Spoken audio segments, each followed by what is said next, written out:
Joining me now is Justin Wolfers, professor of economics and public policy at University of Michigan. He's the author of the book on economics, Principles of Economics, a textbook created around the idea that every decision is an economic decision. Justin, welcome back to the show. I have to say, I had great pause about inviting you back because I didn't want to waste your time. Right? I thought Wednesday was going to be a big, important day, and we'd get some insight into what this administration is trying to do.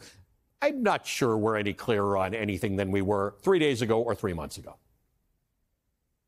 I think we actually have some clarity here. There's room to disagree, obviously. The clarity is that on April 2nd, Liberation Day, Trump stood up and announced a set of incoherent, punitive, and extremely high tariffs, enough that caused economists everywhere to start talking about recessions. Markets cratered, recession calls escalated, and so 7 days later, he instituted a 90-day pause. The 90 days is up. And what he's basically gone and done is he's taken those earlier tariffs. For a lot of countries, he added or subtracted a couple of percentage points, but for the ones that really matter, which is Mexico, Canada, and the European Union, China's on a different track, he's actually upped the tariffs. So just think about this. This is exactly the right response if you thought on April 2 Liberation Day that the problems besetting the US economy were insufficient tariffs. The guy's doubled down. Now, a lot of people aren't worried because they think he'll chicken out. I think if you were going to chicken out, you wouldn't give yourself just till August 1st to do it. You'd give yourself another 90-day pause. So I am actually terrified. We are seeing the summer rerun of Liberation Day. You know, I grew up in Canada where the entire trade mechanism is built toward trading with the United States, rails and roads and pipelines and things like that.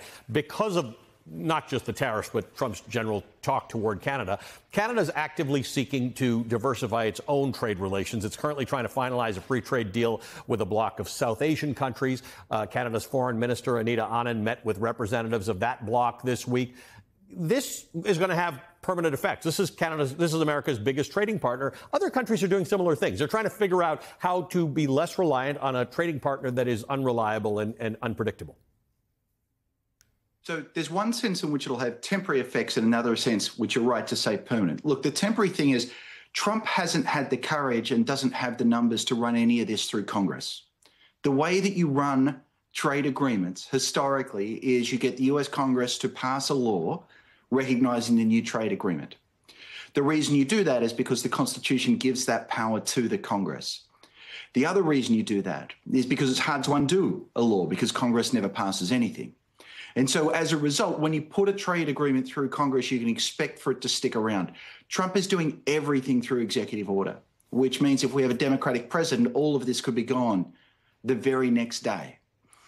So that's the sense in which all he's doing is short run.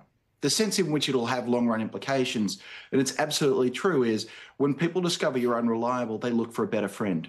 This is a little bit like in middle school when some kid sat down and said something rude at the cafeteria and it caused the whole group to get up and it caused the friend group to reorganize itself. Well, that's happening right now. Another example that I could give you is the Europeans are also talking to a bunch of Asia Pacific nations. And so everyone else is off making friends. Right. And we're the kid who just sat down and farted at lunch table.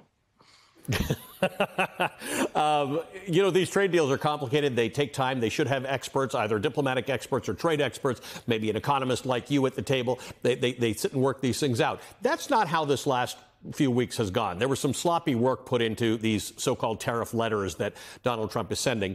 He initially posted a letter to Bosnia-Herzegovina addressed to Mr. President.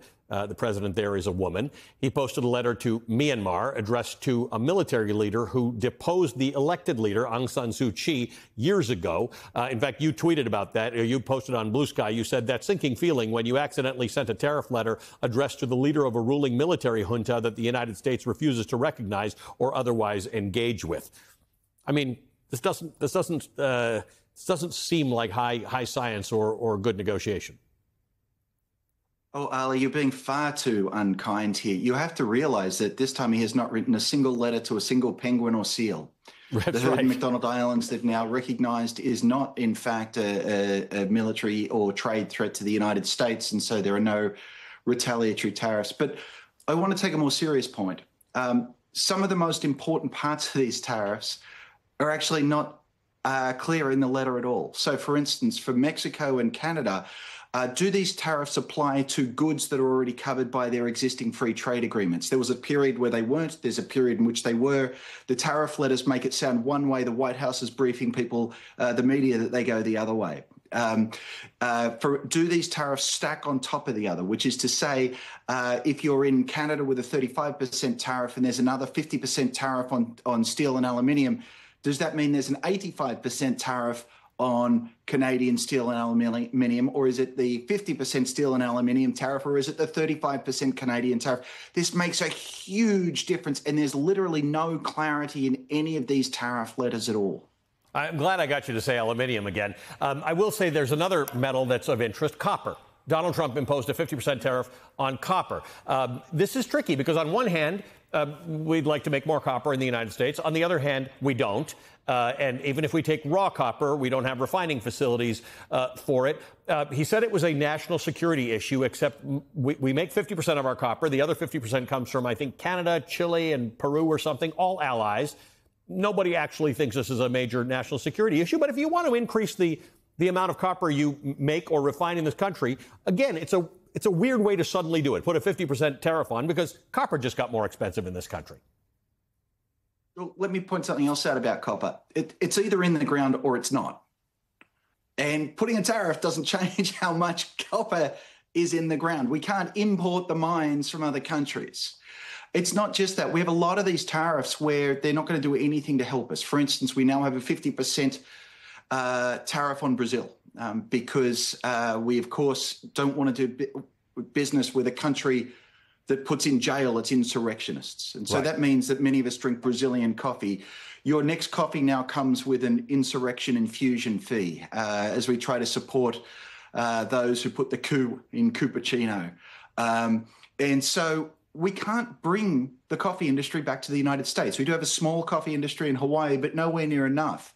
And so all of this is literally a tax on Americans in order to add a show of political support to a foreign insurrectionist. If this is America first policy, let's try America second. Right. Can't be worse. Justin, good to see you, my friend. Thank you as always. Justin Wolfers is a professor of economics and public policy at the University of Michigan. He's the author of Principles of Economics.